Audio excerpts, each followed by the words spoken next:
ನಮಸ್ಕಾರ ಸ್ನೇಹಿತರೆ, ಎಲ್ಲರಿಗೂ ಸ್ವಾಗತ ಸುಸ್ವಾಗತ. ಎಲ್ಲರೂ ಹೇಗಿದ್ದೀರಿ? ನಾನಂತೂ ಸೂಪರಾಗಿದ್ದೀನಿ ನೋಡಿ. ನೀವು ಕೂಡ ಸೂಪರಾಗಿದ್ದೀರಿ ಅನ್ಕೋತೀನಿ. ಸರಿ, ಇವಾಗ ಟೈಮ್ ಬಂದು ಸಾಯಂಕಾಲ 5:30 ಆಗೈತೆ ನೋಡಿರಿ. ಇವಾಗ ಒಂದು ಸ್ನ್ಯಾಕ್ಸ್ ಮಾಡ್ಬೇಕಂತ ಅಂದ್ಕೊಂಡೀನಿ ರೀ. ಸ್ನ್ಯಾಕ್ಸ್ ಅಂದ್ರೆ ಸುಲಭವಾಗಿ ಮಾಡುವಂಥ ಸಮೋಸ ಹಾಕಿ ಅದನ್ನು ತುಂಬ ಈಸಿಯಾಗಿ ಮಾಡುವಂಥದ್ದು. ಹಾಕಿ ಅದ್ರ ಜೊತೆ ಒಂದು ಪ್ರಾಡಕ್ಟ್ನ ನಾನು ನಿಮ್ಮ ಜೊತೆ ಶೇರ್ ಮಾಡ್ಕೋಬೇಕು ಅಂತ ಅಂದ್ಕೊಂಡಿದ್ದೀನಿ. ಅದು ಯಾವುದು ಏನು ಅಂತ ಎಲ್ಲನೂ ನಿಧಾನವಾಗಿ ತಿಳಿಸ್ತೀನಿ ರೀ. ಬರ್ರಿ ಎಲ್ಲರಿಗೂ ಈ ರೆಸಿಪಿನ ಯಾವ ರೀತಿ ಮಾಡೋದು ಅಂತ ನೋಡ್ಕೊಂಬರೋಣ. ನೋಡಿ ಸ್ನೇಹಿತರೆ, ಸಮೋಸ ಮಾಡ್ಕೊಳ್ಳೋದಕ್ಕೆ ಫಸ್ಟ್ ಇಲ್ಲಿ ಒಂದು 4-5 ಆಲೂಗಡ್ಡೆನ ಬೇಯಿಸೋದಕ್ಕೆ ಇಟ್ಟಿನಿ ನೋಡ್ರಿ. ಹಾಗೆ ಇಲ್ಲಿ ಹಿಟ್ಟನ್ನು ತೊಗೊಂಡೇನಿ ರೀ. ಹಿಟ್ಟು ಬಂದು ಗೋಧಿ ಹಿಟ್ಟು ಹತ್ತಿರಿ, ಯಾವುದೇ ಮೈದಾ ಹಿಟ್ಟು ಏನು ಯೂಸ್ ಮಾಡೋಂಗಿಲ್ಲ. ನಾನು ಗೋಧಿ ಹಿಟ್ಟನ್ನ ಯೂಸ್ ಮಾಡ್ತಾಯಿದ್ದೀನಿ ರೀ. ಇಲ್ಲಿ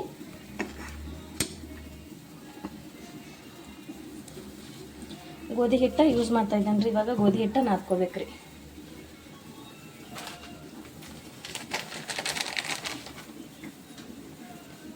ತುಂಬ ಈಸಿಯಾಗಿ ಸಿಂಪಲ್ಲಾಗಿ ಹಾಗೆ ತುಂಬ ಸುಲಭವಾಗಿ ಮಾಡುವಂಥ ಒಂದು ಮೆಥಡಲ್ಲಿ ನಾನು ತೋರಿಸಿರ್ತೀನಿ ರೀ.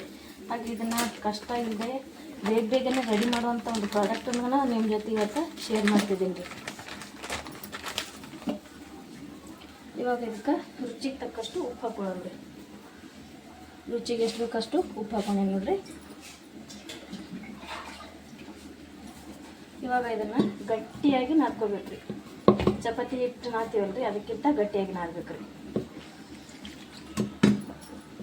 ಗಟ್ಟಿಯಾಗಿ ನಾದಿದ್ರೇ ಸಮೋಸ ಚೆಂದಾಗಿ ಬರ್ತದೆ ರೀ. ಹೊರಗಡೆಯಿಂದ ತಂದು ಮಕ್ಕಳಿಗೆ ಕೊಡೋದಕ್ಕಿಂತ ಈ ರೀತಿ ನಾವು ಮನೆಯಲ್ಲಿ ಸಿಂಪಲ್ಲಾಗಿ ಸುಲಭವಾಗಿ ಮಾಡಿ ಮಕ್ಕಳಿಗೆ ಕೊಟ್ಟರೆ ಮಕ್ಕಳು ಕೂಡ ತುಂಬ ಇಷ್ಟಪಟ್ಟು ತಿಂತಾರೆ ಇದನ್ನು. ಸ್ವಲ್ಪನೇ ನೀರು ಹಾಕ್ಬಿಟ್ಟು ಗಟ್ಟಿಯಾಗಿ ನಾದ್ಕೋಬೇಕ್ರಿ ಇದನ್ನು.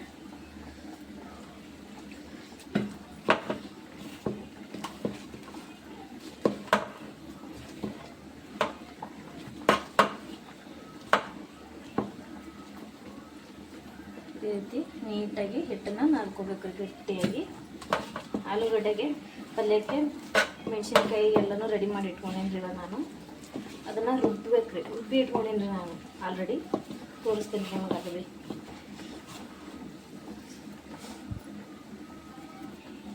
ನೋಡಿರಿ ಫ್ರೆಂಡ್ಸ್, ಈ ರೀತಿ ಹಿಟ್ಟನ್ನು ಗಟ್ಟಿಯಾಗಿ ನಾದೇನ್ರಿ. ಇದನ್ನು ಒಂದು ಅರ್ಧ ಗಂಟೆ ಕಾಲ ಕ್ಲೋಸ್ ಮಾಡಿ ಇಟ್ಬಿಡಮ್ರಿ. ಯಾಕಂದ್ರೆ ಇದು ಸ್ವಲ್ಪ ಹೊತ್ತು ನೆನಿಬೇಕು. ನೋಡಿರಿ ಫ್ರೆಂಡ್ಸ್, ಇಲ್ಲಿ ಆಲೂಗಡ್ಡೆ ಪೂರ್ತಿ ನೀಟಾಗಿ ಕುದಿಸ್ಕೊಂಡಿ ನೋಡಿರಿ. ಇವಾಗ ಇದನ್ನು ಪೂರ್ತಿಯಾಗಿ ಸಪ್ಪೆ ತೆಗೆದುಕೊಳ್ಳಿ, ಸಿಪ್ಪೆಯನ್ನು ಸುಲಿಬೇಕು. ಇದು ಈಗ ಪೂರ್ತಿ ಇದೆಲ್ಲ ಸೊಪ್ಪಿನ ಸುಲ್ಕೊಂಡ್ಬರ್ತೇನೆ ರೀ. ಇವಾಗ ನೋಡಿರಿ ಫ್ರೆಂಡ್ಸ್, ಪೂರ್ತಿ ಎಲ್ಲ ಆಲೂಗಡ್ಡೆ ಸಿಪ್ಪೆನ ತಗೊಂಡೇನ್ರಿ. ಈ ಪಾತ್ರೆಗೆ ಹಾಕೋತೀನಿ ರೀ ಇದನ್ನು. ಇವಾಗ ಇದನ್ನು ನೀಟಾಗಿ ಸ್ಮ್ಯಾಶ್ ಮಾಡಬೇಕು. ಪೂರ್ತಿ ಸಣ್ಣಗೆ ನಾವು ಈ ರೀತಿ ಸ್ಮ್ಯಾಶ್ ಮಾಡ್ಕೋಬೇಕ್ರಿ. ಇದರಿಂದ ಕೈಯಿಂದನೇ ಮಾಡ್ಕೋಬೋದ್ರೆ ಅದ್ರ ಬಿಸಿ ಅದ ರೀ. ಹಾಗಾಗಿ ಈ ರೀತಿ ಗೋಟುಣಿಗೆಯಿಂದ ನಾನು ಇದನ್ನು ನೀಟಾಗಿ ಸಣ್ಣದಾಗಿ ಇದು ಮಾಡ್ಕೊತೀನಿ ನೋಡಿರಿ.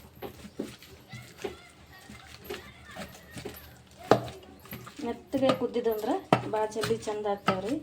ಸ್ವಲ್ಪ ಗಟ್ಟಿ ಇದ್ದು ಅಂದ್ರೆ ಸ್ವಲ್ಪ ಬೇಗ ಆಗಂಗಿಲ್ಲ. ಸ್ವಲ್ಪ ಕೈಯಿಂದ ಒಡಿಬೇಕು, ಆಮ್ಯಾಗ ನೀಟಾಗಿ ಆಗ್ತದ್ರಿ. ಮತ್ತು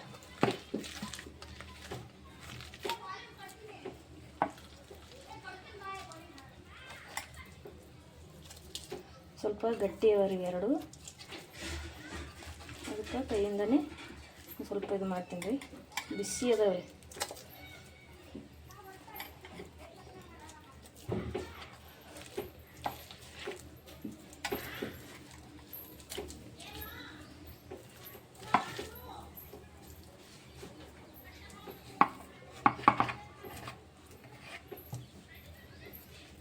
ಇವಾಗ ಇದನ್ನು ನೀಟಾಗಿ ಮೆತ್ತಗೆ ಮಾಡ್ಕೋತೀನಿ ರೀ. ಇವಾಗ ನೋಡಿರಿ ಫ್ರೆಂಡ್ಸ್, ಇದನ್ನು ನೀಟಾಗಿ ರೀತಿ ಮೆತ್ತಗೆ ಮಾಡ್ಕೊಂಡೆ ನೋಡಿರಿ. ಇವಾಗ ಒಗ್ಗರಣೆಗೆ ಸ್ಟಾರ್ಟ್ ಮಾಡ್ತೀನಿ ರೀ. ನೋಡಿ ಫ್ರೆಂಡ್ಸ್, ಒಗ್ಗರಣೆಗೋಸ್ಕರ ಈರುಳ್ಳಿ ಕಟ್ ಮಾಡ್ಕೊಂಡು ಒಂದು ಕಡ್ಡಿ ಕರಿಬೇವು ತೊಗೊಂಡೇನಿ ರೀ. ಇದು ಮಸಾಲೆ ರೀ. ಇದೇ ಮೇನ್ ಹಸಿಮೆಣ್ಸಿನ್ಕಾಯಿ, ಕೊತ್ತಂಬರಿ, ಕರಿಬೇವು, ಸ್ವಲ್ಪ ಜೀರಿಗೆ ಇದಿಷ್ಟನ್ನು ಹಾಕ್ಕೊಂಡು ರುಬ್ಕೊಂಡೇನಿ ರೀ ಇದನ್ನು. ಇವಾಗ ಒಗ್ಗರಣೆ ಹಾಕ್ಕೊಂಡ್ರಿ. ಇವಾಗ ಫಸ್ಟು ಗ್ಯಾಸ್ ಆನ್ ಮಾಡ್ಕೊಂಡ್ರಿ.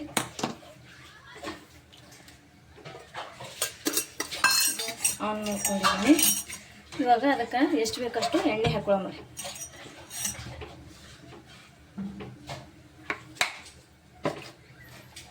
ಇವಾಗ ನೋಡ್ರಿ ಇದಕ್ಕೆ ಎಷ್ಟು ಬೇಕಷ್ಟು ಎಣ್ಣೆ ಹಾಕೋತೀನಿ ನೋಡ್ರಿ. ಎಣ್ಣೆ ಏನು ಜಾಸ್ತಿ ಬೇಕಾಗಲ್ಲ ರೀ, ಸ್ವಲ್ಪ ಸಾಕು. ಇಷ್ಟು ಎಣ್ಣೆ ಹಾಕ್ಕೊಂಡಿ ನೋಡಿರಿ.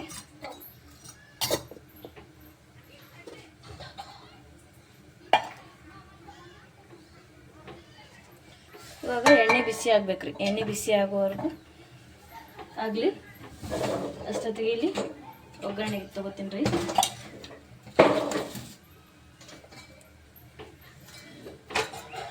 ಎಣ್ಣೆ ಬಿಸಿ ಆದ ತಕ್ಷಣವೇ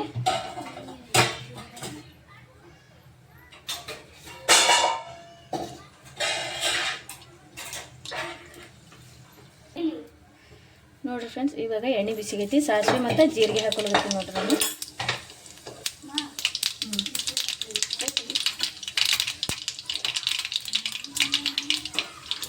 ಇವಾಗ ಈರುಳ್ಳಿ ಹಾಕೋತೀನಿ ರೀ.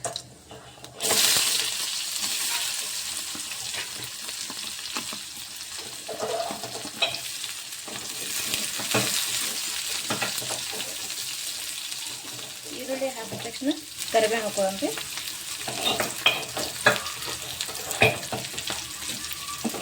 ಇವಾಗ ಇದು ನೀಟಾಗಿ ಎಣ್ಣೆಯಾಗ ಫ್ರೈ ಮಾಡ್ಕೊಳ್ಬೇಕು.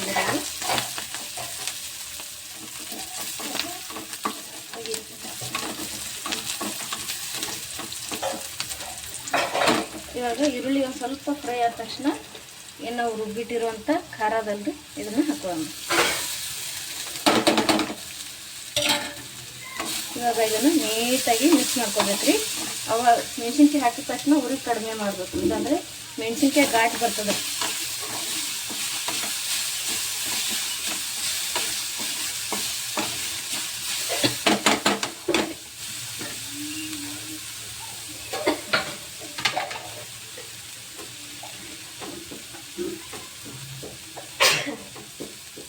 ಇವಾಗ ನೋಡಿರಿ, ಮೆಣಸಿನ್ಕಾಯಿ ಹಾಕಿದ್ಮೇಲೆ ಒಂದಿಷ್ಟೇ ನೀರು ಹಾಕ್ಬೇಕು. ಯಾಕಂದ್ರೆ ಮೆಣಸಿನ್ಕಾಯಿ ಹಸಿದಿರುತ್ತಲ್ಲ, ಹಂಗಾಗಿ ಒಂದು ಸ್ವಲ್ಪ ನೀರಿನಾಗ ಅದು ಫ್ರೈ ಆಗ್ಬೇಕು ರೀ. ಮೆಣಸಿನ್ಕಾಯಿ ಘಾಟ್ ಬಂದಿರುತ್ತೆ ನೋಡಿ. ಒಂದು 5 ಇವಾಗ ನೋಡಿರಿ ಫ್ರೆಂಡ್ಸ್, ಇವಾಗ ಒಂದು ಸ್ವಲ್ಪ ಕುದಿಬೇಕು ನೋಡಿರಿ, ಒಂದು 5 ನಿಮಿಷ. ಇವಾಗ ಇದಕ್ಕೆ ಅರಿಶಿಣ ಹಾಕೋತೇನೆ ರೀ.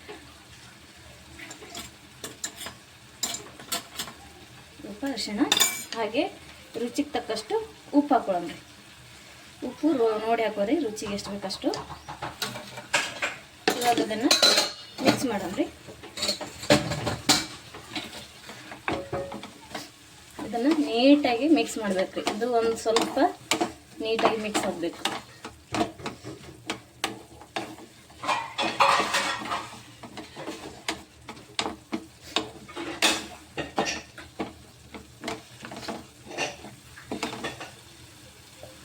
ಇದು ಒಂದು ಸ್ವಲ್ಪನೇ ಫ್ರೈ ಆಗಬೇಕು. ಇನ್ನೊಂದು 2 ನಿಮಿಷ ಸಾಕು.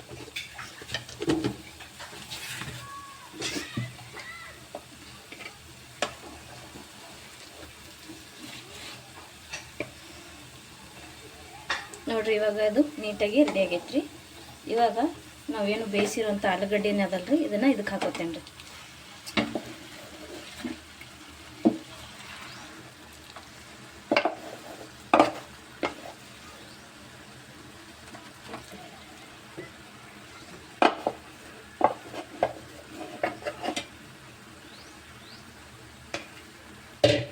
ಇದನ್ನು ಮಿಕ್ಸ್ ಮಾಡ್ಕೋಬೇಕ್ರಿ ನೀಟಾಗಿ.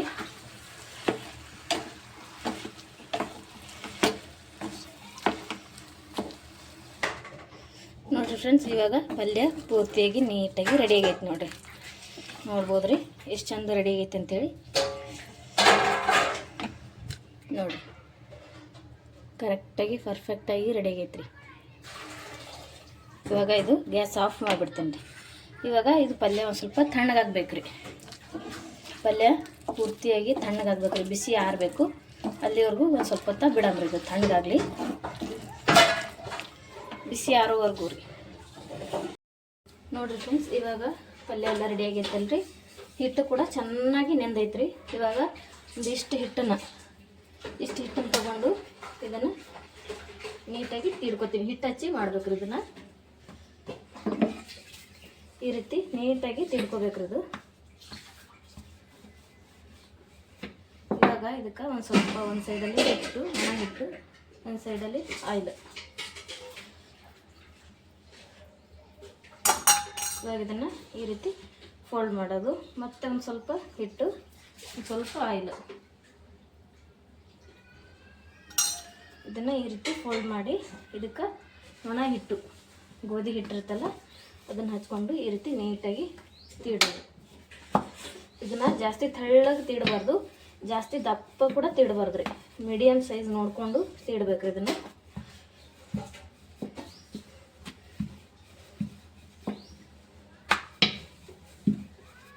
ಈ ರೀತಿ ಇದನ್ನು ನೀಟಾಗಿ ತಿಳ್ಕೊಬೇಕ್ರಿ ನಾವು.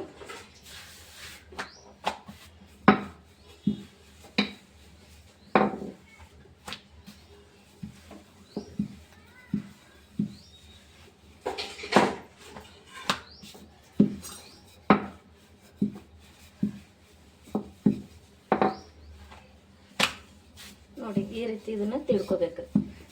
ತೆಳ್ಳಗೂ ಮಾಡ್ಬೋದ್ರಿ, ಜಾಸ್ತಿ ದಪ್ಪ ಕೂಡ ಇರಬಾರ್ದು, ತೆಳ್ಳಗ ಕೂಡ ಆಗಬಾರ್ದು. ನೀಟಾಗಿ ಮೀಡಿಯಮ್ ಸೈಜ್ನಾಗ ಇರ್ಬೇಕ್ರಿ, ನೋಡ್ಕೊಂಡು ತಿಳ್ಕೊಳ್ಳೋದ್ರಿ ಇದನ್ನು.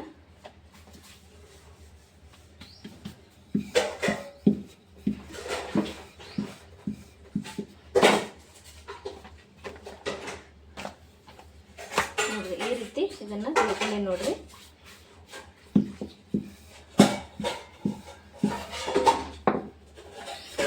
ಇಷ್ಟನ್ನ ರೆಡಿ ಮಾಡ್ಕೊಳಲ್ಲ, ಇದನ್ನು ಸೈಡಿಗೆ ಇಡ್ತೀನಿ ರೀ.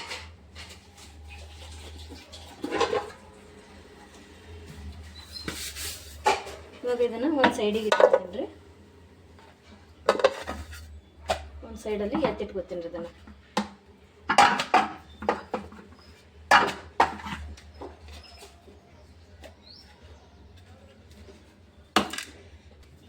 ಇವಾಗ ನೋಡ್ರಿ ಅದೇ ಥರ ಇನ್ನೂ ಒಂದು ಮಾಡ್ಕೋಬೇಕು ರೀ. ಈಗ ಒಂದು ಮಾಡ್ಕೊಂಡಿನಲ್ರಿ, ಇದೊಂದು ಇನ್ನೂ ಒಂದು ಅದೇ ಥರ ಮಾಡ್ಕೊತೀನಿ ರೀ.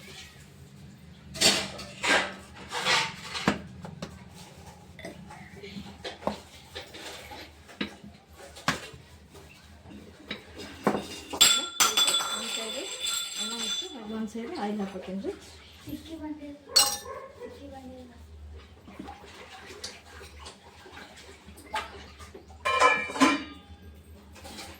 ಇವಾಗ ಇದನ್ನು ಅದೇ ಥರ ತೀಡ್ತೀನಿ ರೀ. ನೋಡಿರಿ ಫ್ರೆಂಡ್ಸ್, ಈಗ ಇದು ಕೂಡ ಇದೇ ಥರ ತೀಡ್ಕೊಂಡು ನೋಡಿರಿ. ಇವಾಗ ಇದನ್ನು ಏನು ಮಾಡೋದಪ್ಪ ಅಂದ್ರೆ, ಇದು ಸಿಂಪಲ್ಲಾಗಿ ಮಾಡೋದು ಯಾವ ರೀತಿ ಅಂತ ತೋರಿಸ್ತೀನಿ ರೀ. ಅದಕ್ಕೆ ಬೇಕಾಗಿರೋಂಥ ಸಾಮಾನು ಏನು ಅಂದರೆ ನಮ್ಮ ಸಮೋಸ ಮಾಡೋ ಸ್ಟ್ಯಾಂಡ್. ನೋಡಿರಿ ಯಾವ ರೀತಿ ಅದ ರೀ ಸಮೋಸ ಮಾಡೋ ಸ್ಟ್ಯಾಂಡ್. ತುಂಬ ಸಿಂಪಲ್ಲಾಗಿ ಸರಳವಾಗಿ ಮಾಡುವಂಥ ಸ್ಟ್ಯಾಂಡ್ ಅದ ರೀ ಇದು. ಇದರಲ್ಲಿ ಯಾವ ರೀತಿ ಮಾಡ್ತೀನಿ ಅಂತ ತೋರಿಸ್ತೀನಿ ಬರ್ರಿ. ಇವಾಗ ಈ ಸ್ಟ್ಯಾಂಡನ್ನ ಇಲ್ಲಿ ಇಟ್ಕೊಂಡಿನಿ ರೀ. ಈಗ ನಾ ಏನು ಮಾಡ್ಕೊಂಡಿನಲ್ರಿ ಇದನ್ನು ಇದ್ರೊಳಗೆ ಮೇಲೆ ಈ ರೀತಿ ಹಾಕೊಳ್ಳೋದ್ರಿ. ನೀಟಾಗಿ ಇದು ಫುಲ್ ಕವರ್ ಆಗ್ಬೇಕ್ರಿ, ಆ ರೀತಿ ಇದನ್ನು ಹಾಕೋತೀನಿ ರೀ. ಫುಲ್ ಕವರ್ ಮಾಡ್ಬೇಕ್ರಿ, ಇದು ಅರ್ಧಂಬರ್ಧ ಮಾಡಬಾರ್ದ್ರಿ. ಈ ರೀತಿ ಫುಲ್ ಕವರ್ ಆಗಬೇಕು. ಈ ರೀತಿ ಫುಲ್ ಕವರ್ ಆಗೋ ಥರ ನೀಟಾಗಿ ಇದನ್ನು ಹಾಕೋಬೇಕು ನೋಡ್ರಿ. ಇವಾಗ ನಾವು ಸ್ವಲ್ಪನೇ ಇದೇನು ಕಾಣಿಸ್ತದಲ್ಲ ಸಮೋಸ, ಇದು ಚಾಚಗಳು ಕಾಣಿಸ್ತಾವೆ ನೋಡ್ರಿ, ಅದ್ರ ಮ್ಯಾಗ ಇಷ್ಟಿಷ್ಟೇ ಪಲ್ಯನ ನಾವು ಹಾಕ್ತಾ ಹೋಗಬೇಕು. ಈ ರೀತಿ ಸ್ವಲ್ಪ ಅಂದರೆ ಚಿಕ್ಕ ಚಿಕ್ಕದು ಮಕ್ಕಳಿಗೋಸ್ಕರ ಮಾಡುವಂಥದ್ದು. ಇದು ಚಿಕ್ಕ ಚಿಕ್ಕದಾಗಿ ರೆಡಿ ಆಗುತ್ತೆ ಅದು ಸಮೋಸ. ಈ ರೀತಿ ಪೂರ್ತಿ ಪಲ್ಯನ ಈ ರೀತಿ ಎಲ್ಲ ಏನಿದಲ್ರಿ ಶೇಪು, ಈ ಶೇಪ್ನಲ್ಲಿ ಈ ರೀತಿ ಫಿಲಪ್ ಮಾಡ್ತಾ ಹೋಗೋದು. ಸ್ಪೂನಿಂದನೂ ಹಾಕ್ಬೋದು. ಸ್ಪೂನಿಂದ ಹಾಕೋಕ್ಕಿಂತ ಕೈಯಿಂದ ಹಾಕೋದೇ ಬೆಸ್ಟ್ ಅಂತ ನನಗನ್ಸುತ್ತೆ. ಹಾಗಾಗಿ ನಾನು ಕೈಯಿಂದನೇ ಹಾಕ್ತಾಯಿದ್ದೇನೆ ರೀ. ಇದು ಪಲ್ಯ ಆಲೂಗಡ್ಡೆ ಪಲ್ಯ ಮಾಡ್ಕೊಂಡಿದ್ನಲ್ರಿ, ಅದನ್ನೇ ಹಾಕ್ತಾಯಿದ್ದೀನಿ ರೀ ಅದಕ್ಕೆ.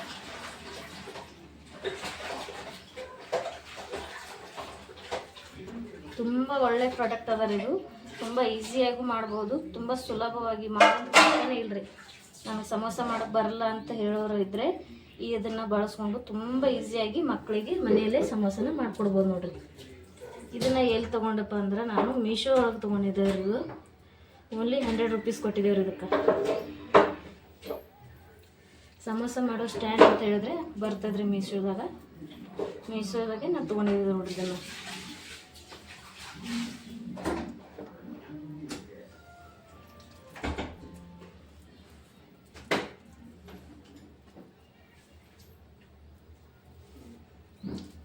ಎಲ್ಲದಕ್ಕೂ ಇದೇ ಥರ ಪಲ್ಯಗಳನ್ನ ತುಂಬ್ತಾ ಹೋಗೋದು, ಎಲ್ಲ ಶೇಪ್ನಲ್ಲೂ ಈ ರೀತಿ ಪಲ್ಯನ ಹಾಕ್ತಾ ಹೋಗೋದು.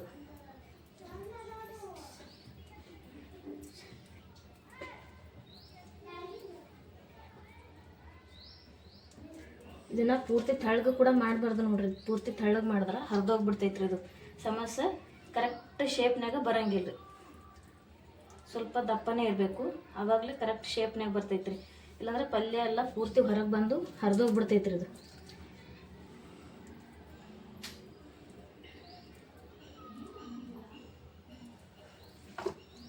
ಇವಾಗ ನೋಡ್ರಿ ಪೂರ್ತಿಯಾಗಿ ಎಲ್ಲದಕ್ಕೂ ನಾನು ಕರೆಕ್ಟಾಗಿ ಪಲ್ಯನ ಹಾಕಿದ್ದೀನಿ ನೋಡ್ರಿ. ಒಂದು ಸಾರ್ತಿಗೆ ಇದ್ರೊಳಗೆ 24 ಸಮೋಸ ಮಾಡ್ಕೋಬೋದ್ರಿ ನಾವು. ಎಷ್ಟು ಹೇಳ್ರಿ, ಒಂದು ಸಾರಿಗೆ 24 ಸಮೋಸ ರೆಡಿ ಆಗುತ್ತೆ. ಇವಾಗ ನೋಡ್ರಿ ನಾ ಫಸ್ಟಿಗೆ ಏನು ಮಾಡಿದ್ನಲ್ರಿ ಅದನ್ನು ತೊಗೋತೀನಿ ರೀ. ಇವಾಗ ಫಸ್ಟು ರೆಡಿ ಮಾಡಿರೋಂಥ ಚಪಾತಿ ಇದು, ಇದನ್ನು ಇದ್ರ ಮೇಲೆ ಹಾಕೋಣ.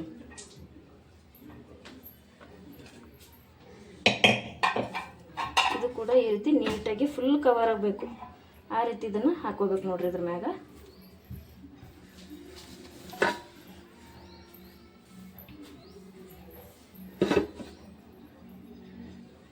ನೋಡ್ರಿ ಈ ರೀತಿ ಇದನ್ನು ಫುಲ್ ಕವರ್ ಮಾಡ್ಕೊಂಡು ನೋಡ್ರಿ. ಇವಾಗ ಲಟ್ಟಣಿಗೆ ಸಹಾಯದಿಂದ ಇದನ್ನು ತೀಡೋದು ನೋಡ್ರಿ. ಈ ರೀತಿ ನೀಟಾಗಿ ತೀಡೋದು. ಫಸ್ಟಿಗೆ ಸ್ವಲ್ಪ ಮೆಲ್ಲ ತೀಡಬೇಕು. ಇದು ಕರೆಕ್ಟ್ ಇದ್ರ ಮ್ಯಾಗ ಶೇಪ್ ಕೊಡೋ ಹಾಗೆ, ಆಮೇಲೆ ಸ್ವಲ್ಪ ಜೋರಾಗಿ ತೀಡೋದ್ರಿ. ಯಾಕಂದ್ರೆ ಇದು ಸೈಡಿಗಿರುವಂಥ ಹಿಟ್ಟೆಲ್ಲ ನೀಟಾಗಿ ಕಟ್ ಆಗಬೇಕಲ್ರಿ, ಅದಕ್ಕಾಗಿ ಒಂದು ಸ್ವಲ್ಪ ಜೋರಾಗಿ ತೀಡೋದು. ಶೇಪ್ ಕಟ್ ಆಗೋ ತನಕ ಅಷ್ಟೇ.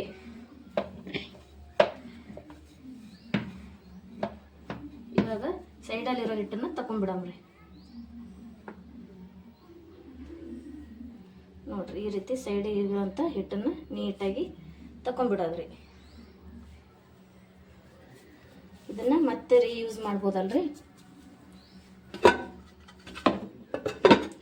ಇವಾಗ ಒಂದ್ಸಲ ಇದನ್ನು ತೀಡೋಣ್ರಿ, ಯಾಕಂದ್ರೆ ಎಲ್ಲಾದ್ರೂ ಜಾಯಿಂಟ್ ಇದ್ರೆ ಬಿಟ್ಕೊಂಡ್ಬಿಡುತ್ತಿರೋದು.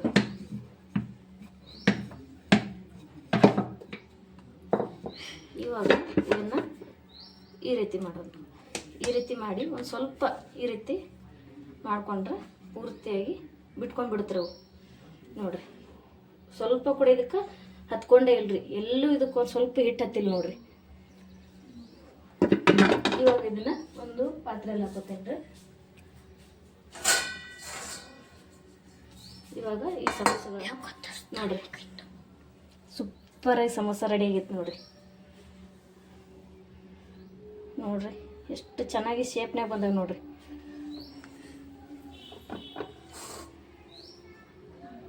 ಕರೆಕ್ಟಾಗಿ ತೀಲಿಲ್ಲ ಅಂದ್ರೆ ಈ ರೀತಿ ಶೇಪ್ಗಳು ಕಟ್ಟಾಗಿರಲ್ಲ.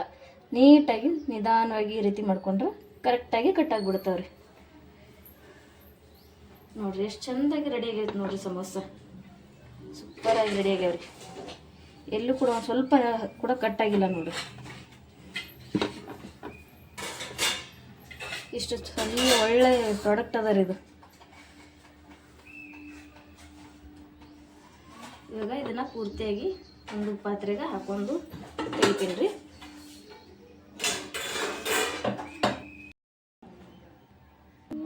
ನೋಡಿರಿ ಫ್ರೆಂಡ್ಸ್, ಇಷ್ಟು ಸಮೋಸ ಆಗ್ಯಾವ ನೋಡಿರಿ. ಇವಾಗ ನೋಡಿರಿ ಇಷ್ಟ ಆಗ್ಯಾವ್ರಿ. ಇವಾಗ ಎಣ್ಣೆ ಬಿಸಿಯಾಗಕ್ಕೆ ಇಟ್ಬಿಡ್ತೀನಿ ರೀ. ಫಸ್ಟಿಗೆ ಗ್ಯಾಸ್ ಆನ್ ಮಾಡಿಕೊಂಡು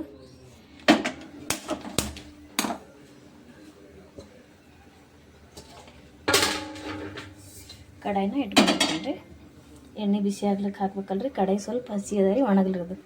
ನೋಡಿರಿ ಫ್ರೆಂಡ್ಸ್, ಈಗ ಇಲ್ಲಿ ಎಷ್ಟು ಬೇಕು ಎಣ್ಣೆ ಅಷ್ಟು ಎಣ್ಣೆ ಹಾಕೊಂಡೆ ನೋಡಿರಿ. ಬಿಸಿ ಆಗಕ್ಕೆ ಎಣ್ಣೆ ಬಿಸಿ ಆಗ್ಬೇಕಲ್ರಿ. ಬಿಸಿ ನೋಡಿರಿ ಫ್ರೆಂಡ್ಸ್, ಈಗ ಎಣ್ಣೆ ಬಿಸಿ ಆಗೈತ್ರಿ. ಇವಾಗ ಒಂದೊಂದೇ ಸಮೋಸನ ನಾವು ಇದ್ರೊಳಗೆ ಹಾಕೊಳಮ್ರಿ. ಉರಿ ಕಮ್ಮಿ ಇಟ್ಕೋಬೇಕು ನೋಡಿರಿ, ಲೋ ಫ್ಲೇಮ್ ಇಟ್ಕೋಬೇಕು.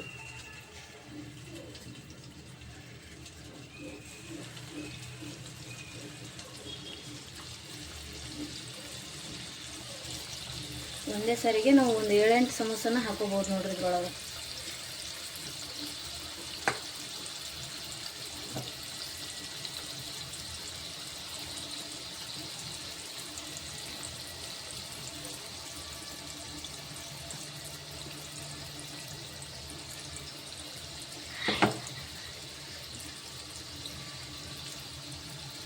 ಚೆಂದಾಗಿ ಉಬ್ಬಿ ಬರ್ತಾವ್ರಿ ಎಷ್ಟು ಕರೆಕ್ಟಾಗಿ.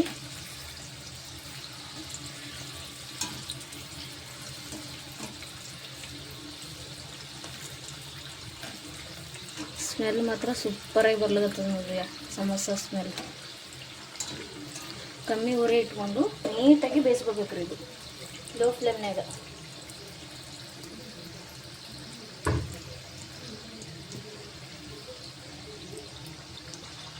ನೋಡಿ ಫ್ರೆಂಡ್ಸ್ ಯಾವ ರೀತಿ ಕಲರ್ ಚೇಂಜ್ ಆಗ್ತಾ ಐತೆ ಅಂಥೇಳಿ. ಲೋ ಫ್ಲೇಮ್ನಾಗ ಹುರ್ಕೊಂಡಿವಿ ಅಂದ್ರೆ ಕಲರು ಲೇಟಾಗಿ ಚೇಂಜ್ ಆಗುತ್ತೆ, ನೀಟಾಗಿ ಬೇಯುತ್ತೆ. ಫುಲ್ ಉರಿ ಇಟ್ಬಿಟ್ಟೇವಂದ್ರೆ ಕಲರ್ ಬೇಗನೆ ಚೇಂಜ್ ಆಗುತ್ತೆ, ಚೆನ್ನಾಗಿ ಬೆಂದಿರಲ್ಲ ನೋಡಿ.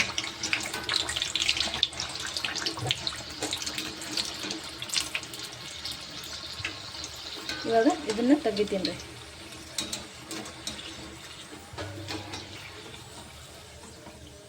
ನೀಟಾಗಿ ಎಣ್ಣೆ ಜಾನಿಸ್ಕೊಳಮ್ರಿ.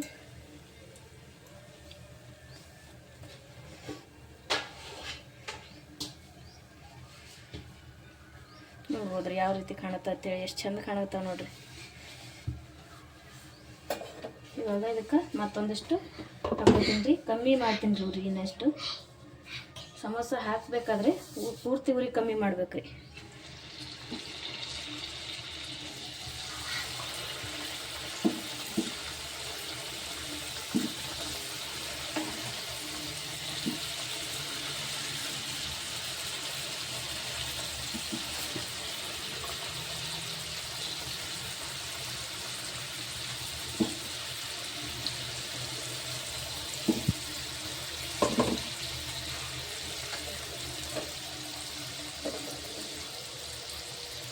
ನೋಡ್ರಿ ಎಷ್ಟು ಚಂದ ಬೇಲಿಗುತ್ತೆ ನೋಡ್ರಿ.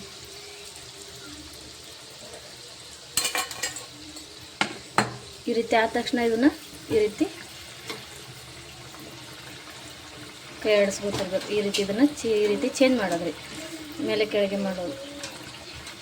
ಯಾವ ರೀತಿ ಉಬ್ಬಿ ಬರ್ಲಿಗತ್ತಾವ ನೋಡ್ರಿ, ಎಷ್ಟು ಸಖತ್ತಾಗಿ ಉಬ್ಲಿಗತ್ತಾವ್ರಿ ಸಮೋಸ. ಮತ್ತು ಮೈದಾ ಹಿಟ್ಟಿಲ್ಲ, ಸೋಡಾ ಇಲ್ಲ, ಏನೂ ಇಲ್ಲ ನೋಡ್ರಿ. ಅದಕ್ಕೆ ಬರೀ ಗೋಧಿ ಹಿಟ್ಟು ಉಪ್ಪು ಮಾತ್ರ ಹಾಕಿದ್ದೀನಿ.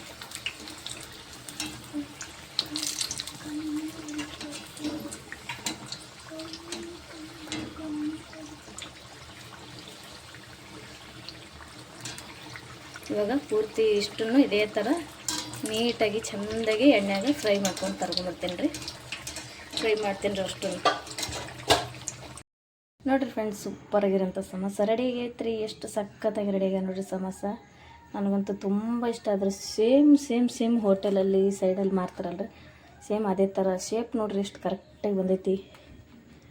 ಸೂಪರಾಗಿ ಬಂದವ್ರಿ ಈ ಸಮೋಸ. ಮಾತ್ರ ನನಗಂತೂ ತುಂಬಾ ಇಷ್ಟ ಆಯಿತು. ನಿಮಗೂ ಇಷ್ಟ ಆಗುತ್ತೆ ಅಂತ ಅಂದ್ಕೊಂಡಿದ್ದೀನಿ. ದಯವಿಟ್ಟು ವಿಡಿಯೋ ಇಷ್ಟದಲ್ಲಿ ಲೈಕ್ ಮಾಡಿ, ಕಮೆಂಟ್ ಮಾಡಿ, ಶೇರ್ ಮಾಡಿ. ಹಾಗೆ ಚಾನಲ್ನ ಯಾರು ಸಬ್ಸ್ಕ್ರೈಬ್ ಮಾಡಿಲ್ಲ ಸಬ್ಸ್ಕ್ರೈಬ್ ಮಾಡಿಕೊಂಡು ಸಪೋರ್ಟ್ ಮಾಡಿರಿ. ಇದೇ ಥರ ಸಪೋರ್ಟ್ ಮಾಡ್ತೀರಿ ಅಂತ ಕೇಳ್ಕೊತೀನಿ. ಥ್ಯಾಂಕ್ ಯು ಸೋ ಮಚ್ ಎಲ್ಲರಿಗೂ. ಮತ್ತೆ ಮುಂದಿನ ಮತ್ತೊಂದು ಹೊಸ ವಿಡಿಯೋಲಿ ಸಿಗ್ತೀನಿ ರೀ. ಬಾಯ್ ಬಾಯ್.